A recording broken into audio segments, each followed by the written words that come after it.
Arcanorum Astrum. So, Danny, this is very, very exciting. We're going to talk about an album that is called The Great One. It is very, very interesting, this album. So I think before we get into it, Danny, a little bit of talking your way through it. If you want to get into it, I will talk a little bit, actually. I think these guys would be also happy that Satanism is now a official church, because if you clearly look on their front cover, it's clearly an image of, was it Baphomet, whatever his name is? That's right. Exactly So right. They're already jumping on the bandwagon. They might even decide to open up a chapter in Russia. Get early in, get the whole Ponzi scheme of tax evasion. That's right. Start early. So what we're going to do now is talk about the album. But before we do that, we'll talk about the band. And I went straight to their Facebook because really you got to talk about them first up. Was it in English? Facebook was in English. Oh. Yeah, but they did have that VK.com, because of the propaganda. Because they're Russia. Well. So they had one in Russian on their thing as well. So what was the band we reviewed from Russia before? No, it's Belarus. Belarus, that's right. Belarus, we had to create a Russian Facebook account So to check them out. songs. Yeah, oh, man, that was amazing. Anyway, so this band was founded in 2006, which isn't too far away. In fact, 13 years? Yeah. Oh, man, I'd like doing this for you every week, man. I know you're the engineer here, and I'm obviously the one who failed and got a retail job. They positioned themselves as a black metal band. I think that's fair enough. I think they are a black and death metal band, personally. Yeah, a bit symphonic. Symphonic black metal. I go that far. They have those elements. They are also recognized in the Russian black metal scene. So that's really good for them. They've done a lot of stuff inside of Russia, which is good. Made a tour in Ukraine, which is close, I guess. And they've started in 2012 with Enlightenment and in a video, The Way to Myself. So if you want to see them in action, I know you do, because these guys are very evil. We're talking about now the album. We've nothing else really to say about it. They mostly just talk about how good they are on their Facebook, like everyone does on their own Facebook. How you do it. We've got here 6 members, and they've got great names. Let's go through their names and give it a rating out of 10, Danny. This is the black metal these are game. fake names. Because these are the stage names. And they go black. This is what I love about black metal. They go fully into the craft with the look, the sound, the names and their personas, and the names, the persona that the names have. Like death metal are the complete opposite. They come up on their t-shirt, they barely brush their hair or their teeth. You can smell their BO from at least 7 miles back. I'm not saying the music's bad, but I'm saying, like, in stark contrast, the amount of effort that goes into two different styles. Yeah. No, like, jagged, like, cheese graters. Nothing. It's literally like they got their shoes they got in high school. They've got their tank top, which they stole from Cotton On, and or another band. And that's pretty much it. And they go off and they play their guitar, which they bought one of because they're poor like the black metal heads, I'd imagine. But they do know how to play them. But they know how to play their instruments. It's very interesting. I'm glad these guys took on the black metal style of looking, because it does look cool. So from 1 to 10, Danny, we're going to go through each name and give it a rating out of 10 for being blacker. 10 obviously being, blacker than Satan's arsehole. That's what you want. And 1 obviously being that they probably get let into heaven, which is not what they want to do. Yeah, apparently. Demeter Grail, the vocalist, Danny. Yeah, I don't know what Demeter means. Demeter. It probably means something like bad. Yeah, Grail's cool, but Demeter sounds a little soft. So we're going to give that a 5 out of 10. Yeah, I was going to say 5. Kairosaurus, the lead guitarist, and Conception. I don't even know what Conception is. Is he the one that summoned these demons to play with him? Is that what he means? He comes with the general concept of like things like names. Kairosaurus. And like Karat, I feel like a maybe? 6. I don't know. I'm going to say 5. I don't know what that means. Yeah, nah. The worst one's the next one, which is Sulfur. Unfortunately, rhythm guitarist. In English doesn't translate well. Maybe in Russian it's fucking awesome. It's like death gas or something. Yeah, Sulfur here is like what people fart from, isn't it?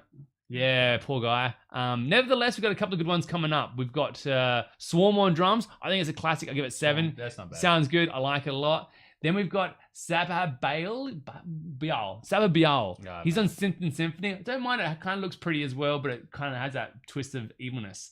But I think easily, and I'm talking about a country mile, the bass player has the best name, Danny. I can't pronounce it. So would you like to give it a try? It's called Nasdaq. Amazing. Something. That sounds great. Love it. I have to give it an 8 or 9 out of 10. More black metal than the rest. It is. It's just full of mystery. It is cloaked and draped in black curtains. I think it's fantastic. His real name. He kept his real name. Yeah, everyone knows. I'm just keeping my real name. Like, dude, your real name's awesome. Yeah, that's right. Yeah. So good work with the names, guys. I still think it's much more. I love doing this. Love reading these cool names. I remember in wrestling, I stole mine off of one of the Australian metal bands called Arzakel. I'm like, dude, that's cool. So all my wrestlers now are named after, all my custom wrestlers in video games named after metalheads. So that's the only way you got to do it, man. Easy. Track number 1. Now, obviously, this is all in Russian, so I've had to go ahead and get the English translations for titles. So I cannot pronounce their language. It looks beautiful, by the way, guys. I like what you've done with the place, but we're going to have to go from the top. Straight line. Everything's straight line with Russians. They just need a ruler and a pen. You're fine. I know, right? Or stencil. Everything be stenciled. Yeah, even the ends backwards. It looks so friggin' evil, man. Look at it. Like this first word is like, I can take top, but it's not that because obviously that's ridiculous, Matt. Why would you even butcher their language for? Sorry to Boris Yeltsin out there. Architect is the name of the track, Danny. This one starts off with a string section because it is black metal. Yes. However, it goes into a song pretty quickly after that. Yeah, it wasn't its standalone song. It actually was part of the song, which means that they will have to play this as the opening track when they play. The next groove starts in though, super tight, super heavy. Couldn't believe it. I was like, wow, this is pretty fast for a black metal band to go from cool to awesome. Normally there's like a blast beat or something or some tension in that. Go to another groove. Whoa, what is going on? It drives in and then it goes into your blast beat, which is really cool. It's very sinister after that, very depressing. The song gets even more darker, and at 1 minute 56, Danny, we get launched into the evilness that created the name Nacral, Isaac from Knack Dark, whatever. It's unbelievable. 1 minute 56, it gets incredibly dark and incredibly heavy for me, and the track from then on gets better and better. Yeah, and I'm surprised these guys actually have a bit of melody in their songs. When they have that groove section, there's a bit of melody there, which is quite nice. Yeah. And throughout, you're right, they chuck the double kicks, blast beats, all that funky jazz in there. And again, a bit more synth and is chucked in as well, gives them their sound. So even their black metal, it's not as dark at times, but then it does get a little bit more black metal at the end. It's kind of like a bit of a black metal breakdown. That's right. You get your chilling guitar lead, 3 minutes 10 in, awesome classical neo, whatever. And more Annihilation, and out of nowhere you do get those changes and your breakdowns and that. Great track. Really, though, it sets it up as you want more kind of track because it kind of teases in for me some of the madness that's going to come up soon. Sure, why not? And what we get is probably one of the greatest heavy metal tracks I have reviewed on this album for me. Danny, I know you're not going to love it, but I'm going to say it. The way this track starts is probably one of the most awesome things that can happen to anyone in life. I think it's great. It's so simple. It's just unbelievable. It's literally like 2 notes, I think, or whatever, but unbelievable. And this sold me. When I heard this track, I'm like, we have to review this album, and I have to make. Because in my world, I was like, 2017, they're re-releasing it. But when I heard this track, I was making every excuse I could to review this album. Loved it. I thought this track was great. The way it starts, great. It gets more brutal, and then it comes back to this awesome intro again. Eventually, just amazing. Just love it. I can't talk great about it. Check this track out. Yeah, all right. I mean, it starts with a talking synth thing. So how awesome is that? Wait, is that right? Track 2, isn't it? Yeah, isn't that the time plague? I thought it was the one that goes yeah, it could be that. But yeah, there's a bit of a galloping section if that's what you're talking about. And then there's a bit of an evil section as well. A bit sporadic mix, a bit of auction and synth chucked in there as well. So there's a lot of it. Love it. Okay. Track 3, we are getting 9 minutes into this album, and we've got Mind Transformation. There is a piano here, right? We've got piano. Yeah.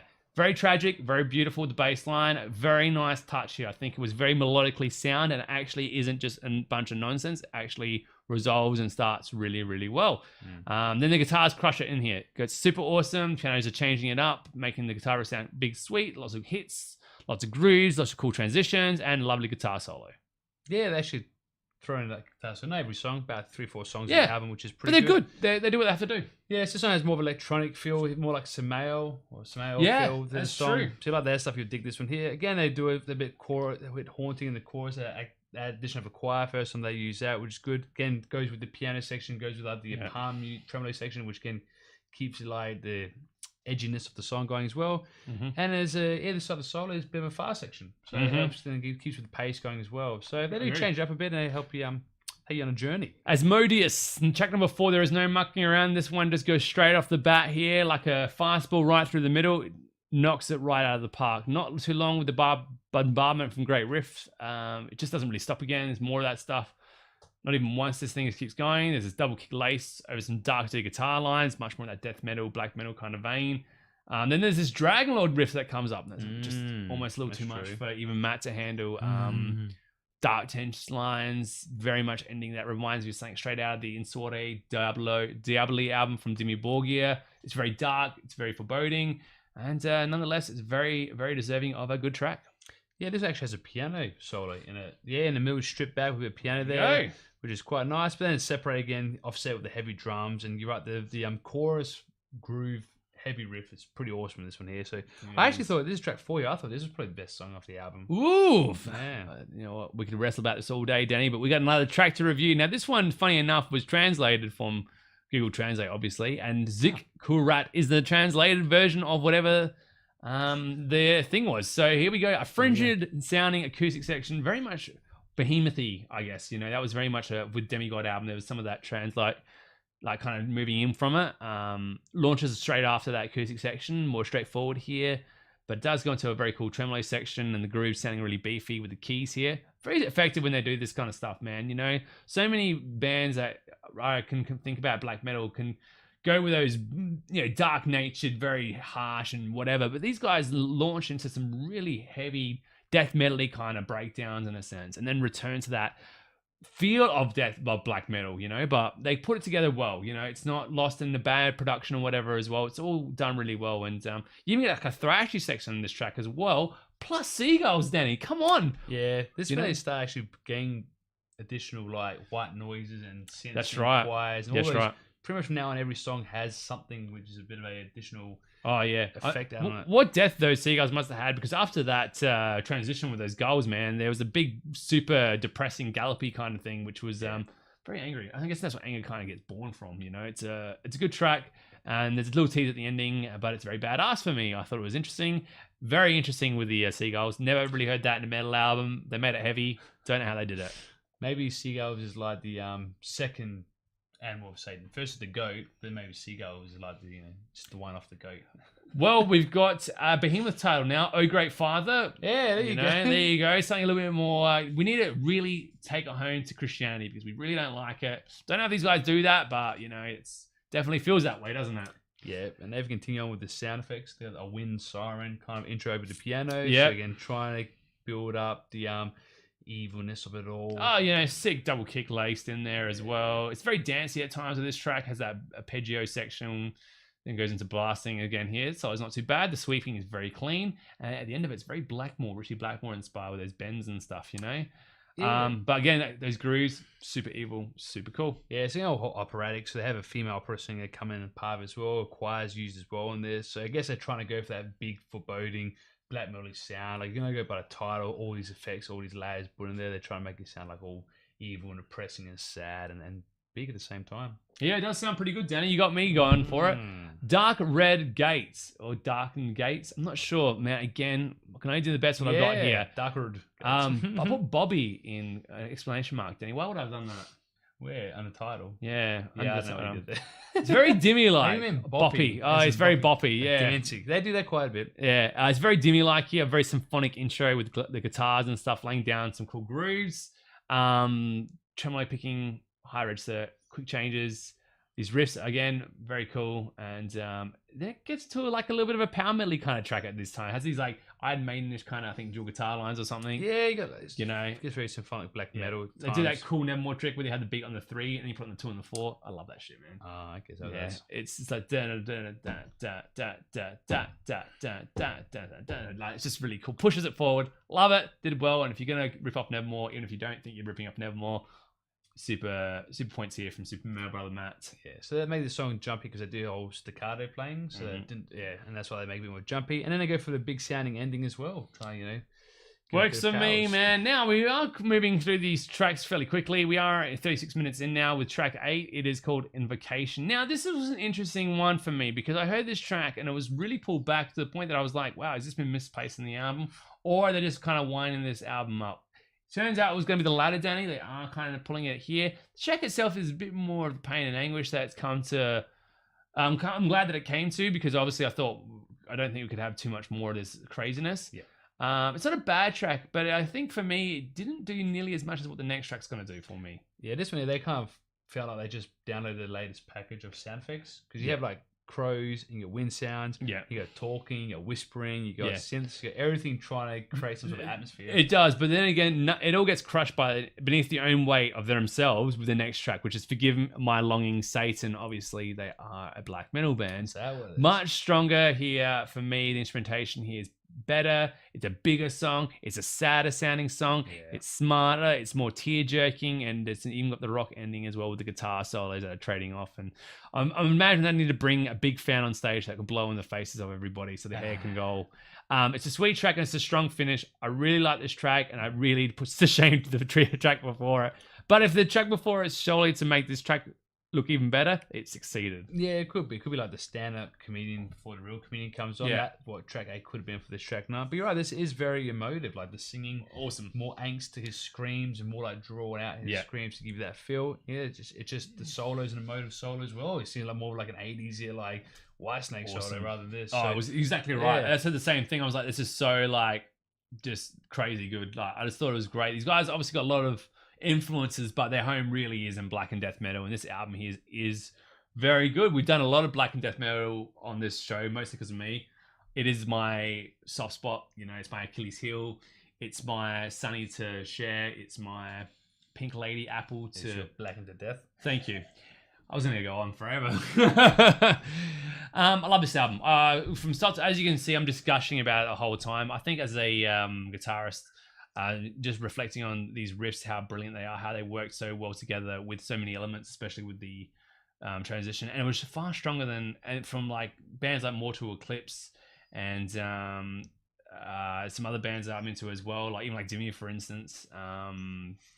These guys are just from top to bottom. This album is very good. It's just very consistent, and I really rate it. Danny, I think I'll get you to talk a little bit about it before I give it my tongue lathing of the year. But what do you want to do? Yeah, I mean, like they do what they do well. It is black and death, but it is different in the sense that they're more synth heavy than orchestration heavy. Yeah. Like a lot of these black and death, they really get a lot of strings going, like horns, floor toms, all that stuff to get their sound. These are not so much. They really use their synths and only a bit of piano work, not really any strings at all. The synth does most of it, apart from the classic like blast beats and all that mixing of growls and screams. And the growls and screams are done in different parts of the instrumentation to give the effect, which is all fine. Again, the classic using choirs and stuff. Yeah, and the that's whole right. slow talking to make it like very like poignant and hit the nail on the head. Again, classic black metal things. They do all that type of stuff.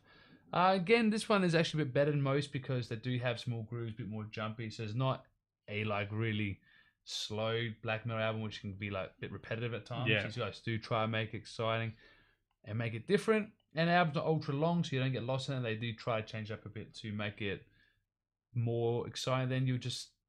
I guess other bands again they do just keep the same structure happening. It's true. I thought it was great. I think at the end of the day though, if these guys keep going the way they're going with this album onwards, they will be a very big heavy hitter in the black and death metal scene. I'm talking like Flesh God Apocalypse, Behemoth, Hate, all those kind of bands, Dimmy Borgir, Old Man's Child. It goes on and on. It's a good album, man. It's a really good album. I really enjoyed it. I think the way that everyone works for each other in this band is phenomenal. No one's really eclipsing over anyone else by doing something that's taking away from it. It's very dark. It's very sad. It's very angry. But it does all that incredibly well. And I, from top to bottom, thought this album was, aside from track 8, which, like I said, got crushed by the weight of track 9, fantastic, and will go very high on my albums this year for the top 10. I don't know, man. Technically it's 17, so we have to. I know, and I get that, but if I'll have to go back listen to the English version, and if his changes are too drastic, the English version. yeah. Oh, well, I could have got the lyrics then. Yeah, 2017, man, it was the English. But, again, that wasn't the same album. Maybe it was. Who knows? And I think it was actually 53 minutes. There might have been another song in there we don't know of. Or maybe it takes long to say things in English and Russian, so they can extend it out. Exactly right. But nevertheless, I had a great time with this album. And for you guys who are into all those bands I said before, like your Behemoths and Hates and whatever, you have to buy this album, or at least check it out. Underrated. These guys only have 2,000 fans on Facebook, which is just disgusting. I mean, like, someone's farts got more likes than that. That's just not good enough. So hopefully you guys go out there and heed the warnings, listen to the album, wear a neck brace the next couple of days at work. And in the words Arcanorum Astrum, something in Russian about hailing Satan. I don't know what they said. Yeah. And with that, we are at the end of our show. I hope you enjoyed our first ever live streaming thing. I guess not really streamed, but next one we could do is streamed, obviously. That'd be cool if you guys want to see us. We didn't swear. Do it. We didn't swear. I did once. Oh, okay. Unfortunately. But this will be on YouTube and all that kind of stuff, Danny. How do you think today went? I don't know. I don't think we looked at that camera enough. Yeah, it's true. It's there, wasn't it? I'm like, You go and look at the screen. Like, no, it's on the screen's the camera, so they'll figure we're it out. talking and they're Well, just kind of hanging out, listen to us talk about things, which Pretty is much. what we do every week. You know, this is Yeah, how we do it just every get- week. And it's just us hanging out in our yeah, room. shiny foreheads. Let us know what you guys want to see behind us. It's a kind of a blank wall at the moment. If you guys want to send us some gear, send it to Dan's house. That's I'll take it. Yeah. And yeah, you guys know the address. You guys pass every week on the way to work. So yeah, just feel free to give him some Jeff Loomis guitars or whatever, or maybe just Jeff Loomis. You know, we'll hang him back up here. Yeah, put him to good use. Make him play Nevermore songs. We'll feed him with guitar sweeps and stuff, and I think it'll work. Excellent. And I think if you guys are interested, there's Neon Bliv Scaris is touring currently in Australia With a Legion, they're looking for people to have beers with. Yeah, so I'll be going there Thursday night in the city of Adelaide. Of churches, not satanic churches, normal churches. So yeah, All right, with that though, I am Super Metal Brother Matt. And I'm Super Brother Tim. We have been the Super Metal Brothers. Thank you guys so much for listening.